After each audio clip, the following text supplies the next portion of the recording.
नमस्कार, बहुत स्वागत है आप सभी का। मैं हूं आपके साथ सिरांधा शेखर। बिहार के सीएम नीतीश कुमार एक बार फिर जनता दरबार कार्यक्रम की शुरुआत करने वाले हैं। एक बार फिर सीएम आवास में जनता दरबार जमेगा, जिसमें मुख्यमंत्री जनता से डायरेक्ट फीडबैक लेंगे। 4 साल पहले यानी 2016 से जनता दरबार को बंद कर दिया गया था, लेकिन एक बार फिर मुख्यमंत्री जनता से सीधा संवाद करेंगे।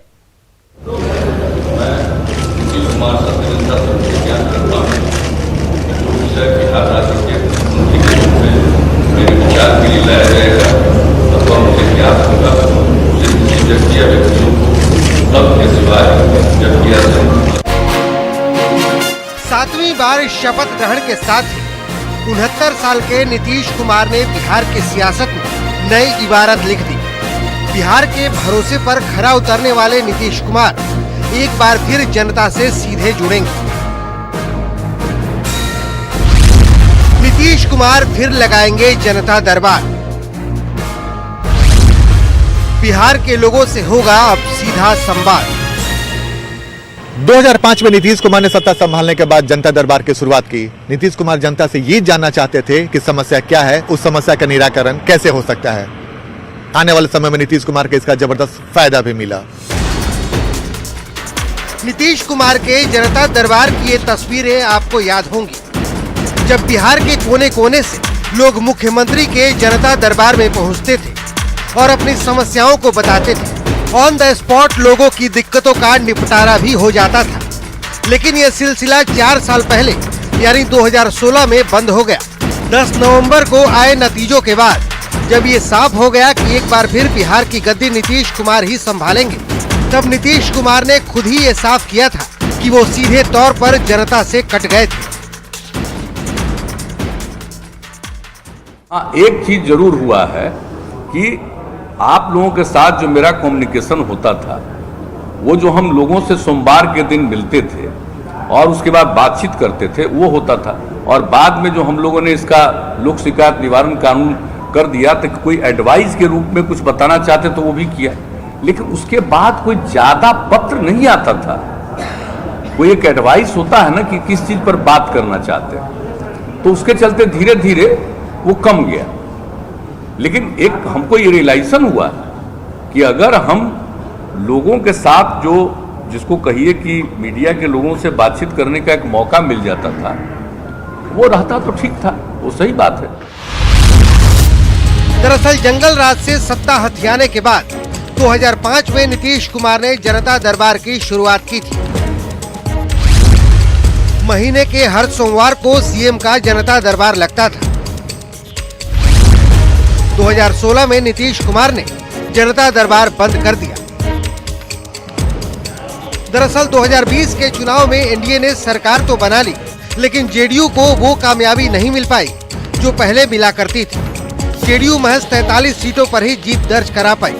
स्ट्राइक रेट में जेडीयू का परफॉर्मेंस संतोषजनक नहीं रहा।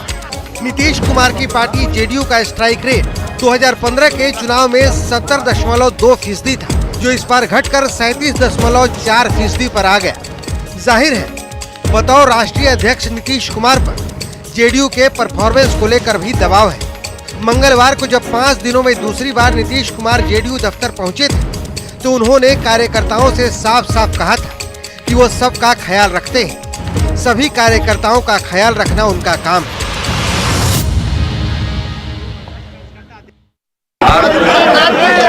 और आगे बढ़ाने के लिए पूरी कोशिश करना, यही हमारा कर्तव्य है। उसी कर्तव्य को पूरे तौर पर निभाएंगे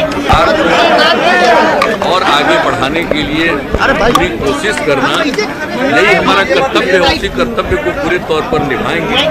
तो बहुत जल्द नीतीश कुमार एक बार फिर से जनता दरबार लगाएंगे और जनता से सीधा संवाद स्थापित करेंगे और ये जानने की कोशिश करेंगे कि उन्होंने जो विकास कार्य की शुरुआत की है वो जनता तक सही तरीके से पहुंच पा रही है या नहीं।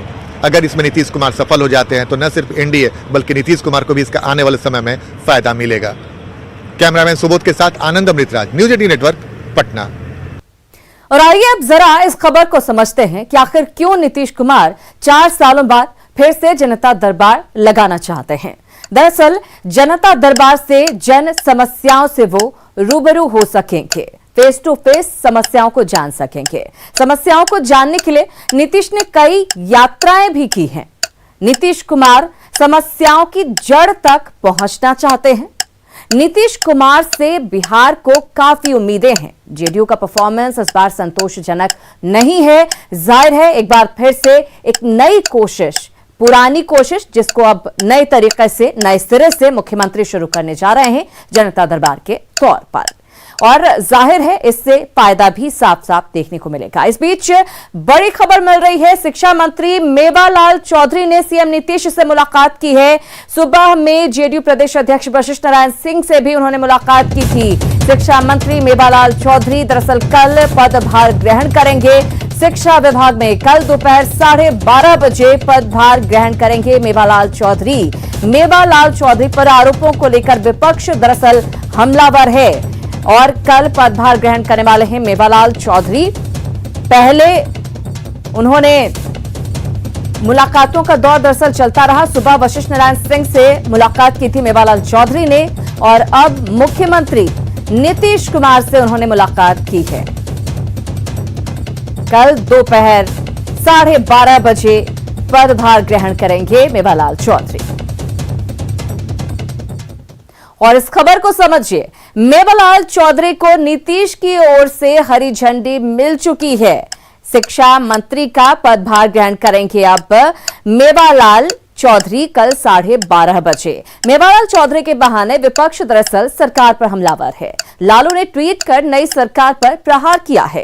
23 नवंबर से शुरू होने वाले विशेष सत्र में इसको लेकर हंगामे के भी आसार हैं, लेकिन नीतीश कुमार की हरी झंडी मेवालाल चौधरी को मिल चुकी है। इधर डिप्टी सीएम पद से हटते ही सुशील मोदी ने 5 देश रत्न मार्ग का बंगला खाली कर दिया है। तेजस्वी यादव जब उप मुख्यमंत्री थे तब इस बंगले पर काफी विवाद हुआ था।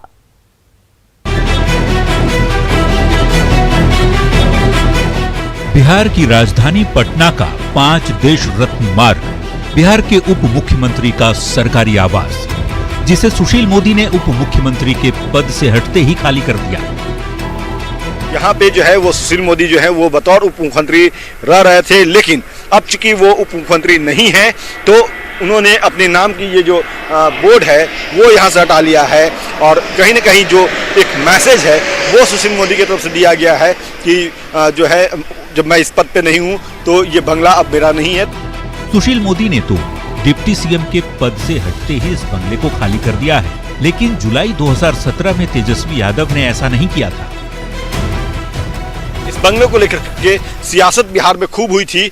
जब तेजस्वी यादव जो है वो उप मुख्यमंत्री के तौर पे यहाँ रहा करते थे, तो उसके बाद जब वो सत्ता से बाहर हुए, उप मुख्यमंत्री का पद उन्होंने छोड़ा, उसके बाद भी वो लगातार इस बंगले में बने हुए थे। महागठबंधन की सरकार के गिरने के बाद तेजस्वी यादव उप मुख्यमंत्री से नेता प्रतिपक्ष बन गए।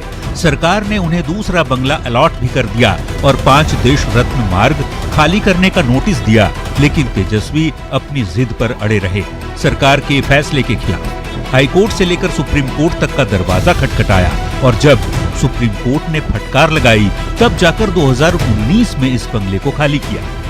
जैसे ही सुशील मोदी जो है वो इस पद से हटे, उन्होंने इस बंगले का मोह त्यागा और अब उन्होंने अपने नाम की जो पट है जो यहाँ पे लगी हुई थी वो उन्होंने हटा लिया है। तो ये बंगला फिलहाल जो है वो तारकिशोर जी को मिलता है या रेणु देवी को मिलता है, ये देखना अहम होगा। कैमरा पर्सन राहुल के साथ अमित कुमार, न्यूज़ 18 पटना। और अब जरा इस खबर को समझिए कि सुशील मोदी ने बंगले से विरोधियों को क्या संदेश देने की कोशिश की है। दरअसल डिप्टी सीएम पद से हटते ही सुशील मोदी ने इस बंगले को खाली कर दिया। सुशील मोदी ने शालीनता का परिचय दिया है। 2017 याद होगा आपको, जब तेजस्वी ने बंगले को लेकर काफी विवाद किया था, बंगला खाली करने से मना कर दिया था। पद से हटने के बाद भी बंगले में बने रहे थे तेजस्वी।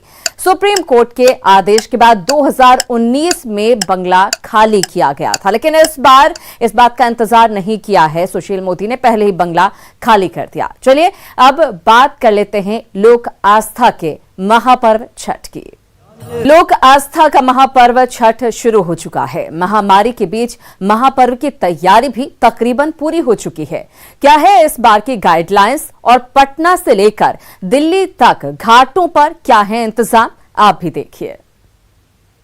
सुखे नाजी गंगा जी के धार, छठी मैया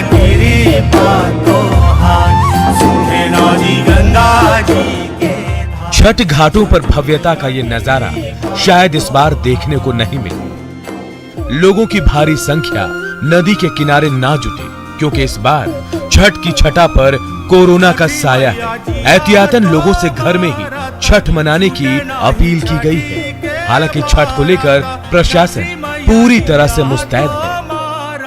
आज नहाय खाए के साथ लोक आस्था के महापर्व छठ की शुरुआत हो गई है।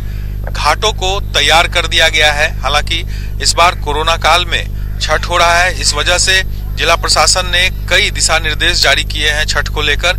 लेकिन फिर भी आप देखिए घाट जो है वो तैयार है। अभी हम पटना कॉलेज घाट पे हैं।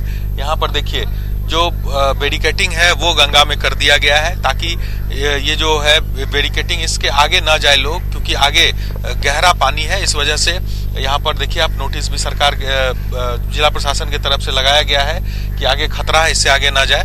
तो पूरी तैयारी यहाँ पर घाटों पर दिख रही है। हालांकि जो कोविड को लेकर दिशा निर्देश है वो लगातार जिला प्रशासन दे रहा है कि 60 साल से अधिक या बीमार या बच्चे घाट पर ना आए छठ के दौरान, इसे नजरअंदाज ना किया जाए, ये कहा गया है। साथ ही साथ गाड़ियां नहीं चलेगी छठ को लेकर। अमूमन होता था कि गाड़ियों से लोग आते थे घाट तक और यहाँ पर पूजा करते थे। भीड़ कम करने के लिए प्रशासन ने ये कदम उठाए हैं कि इस बार गाड़ियां साफ नहीं चलेगी।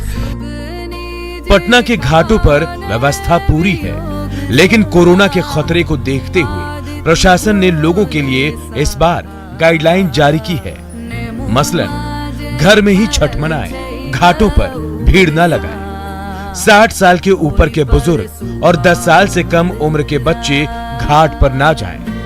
घाटों तक पहुंचने के लिए गाड़ियों का इस्तेमाल ना करें। अर्घ के दौरान नदी तालाब में डुबकी नहीं लगाएं। पटना में 20 से ज्यादा घाट ऐसे हैं जो बेहद खतरनाक है। प्रशासन ने खतरनाक घाटों पर जाने से रोक लगाई है। हालांकि तमाम घाटों पर पूरे लाव लश्कर के साथ एनडीआरएफ के जवान भी तैनात रहेंगे। लोक आस्था का महापर्व छठ की आज से शुरुआत हो चुकी है और इसको लेकर के सुरक्षा व्यवस्था का पुख्ता इंतजाम किया जा रहा है। देखेंगे कि छठ घाटों में किसी भी तरीके की घटना दुर्घटना ना हो, इसको लेकर के एनडीआरएफ की टीम मुस्तैद है।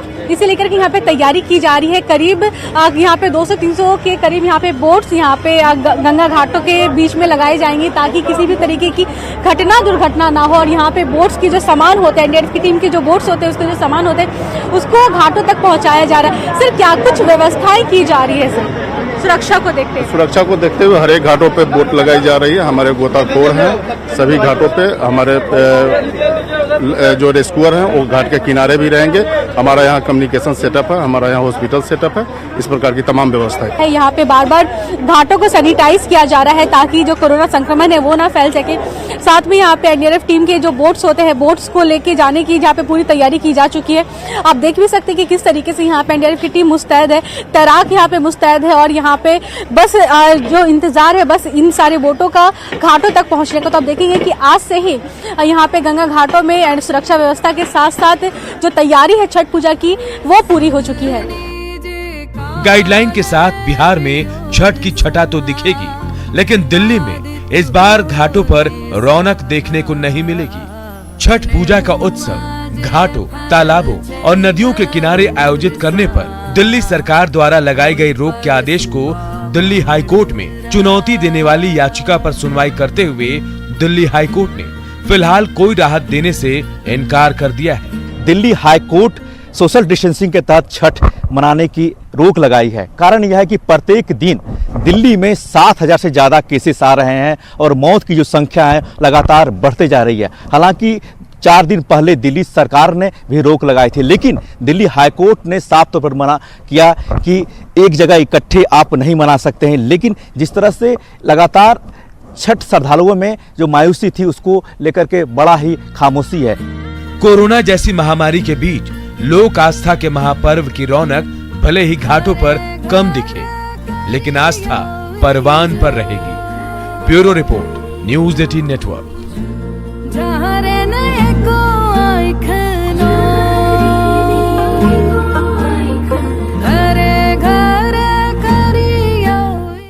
तो ये पर्व आप जरूर मनाएं, लेकिन न्यूज 18 बिहार झारखंड आपसे अपील करता है कि प्रशासन और सरकार के नियमों का पालन जरूर करें। नहाय खाए के साथ लोक आस्था के महापर्व छठ की शुरुआत हो गई। व्रतियों ने सुबह नदी तालाबों में स्नान किया और फिर कद्दू भात का प्रसाद बनाया गया। नहाय खाए को लेकर सुबह से ही नदी तालाबों के किनारे व्रतियों की भीड़ उमड़ी रही।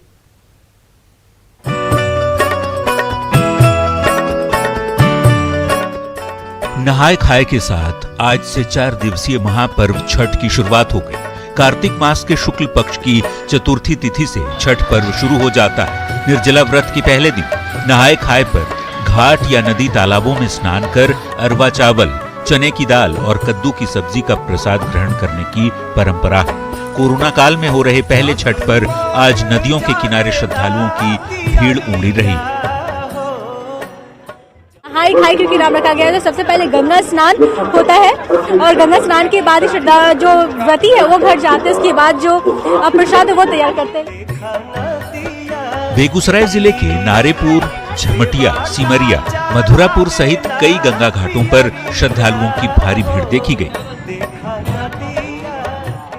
गंगा स्नान कर रही हैं। गंगा स्नान के बाद ये लोग अपने घर जाएंगे, जहाँ पर कद्दू भात की प्रथा है। इस पर्व में कद्दू भात का अपना एक अलग महत्व है। आज बेगूसराय की तरह ही भागलपुर में भी गंगा घाट पर बड़ी संख्या में छठ व्रती पहुंचे। इस दौरान प्रशासन की ओर से पुख्ता इंतजाम किए गए थे। गंगा घाट पर जो है देख सकते हैं कि जो पर्वतीन होती हैं और जो उनके घर के लोग होते हैं वो लोग गंगा स्नान के लिए आए हुए हैं। हम अभी पुल घाट के पास हैं और यहाँ पर काफी संख्या में लोग जो आए हुए हैं। नदियों में स्नान और फिर कद्दू भात का प्रसाद खाने के साथ लोक आस्था के महापर्व छठ की शुरुआत हो गई। कल यानी खरना को प्रति दिन भर निर्जला उपवास रखने के बाद शाम को दूध और गुड़ से बनी खीर का प्रसाद खाकर अर्घ्य देंगे और लगभग 36 घंटे का निर्जला व्रत उपवास शुरू करेंगे। 20 नवंबर को व्रती डूबते हुए सूर्य को अर्घ्य देंगे और 21 नवंबर को उदीयमान सूर्य को अर्घ्य देने के साथ ही महापर्व का समापन हो जाएगा। Bureau report, news 18। इसी के साथ इस बुलेटिन में फिलहाल इतना ही, लेकिन न्यूज 18 बिहार झारखंड पर खबरों का सिलसिला लगातार जारी है।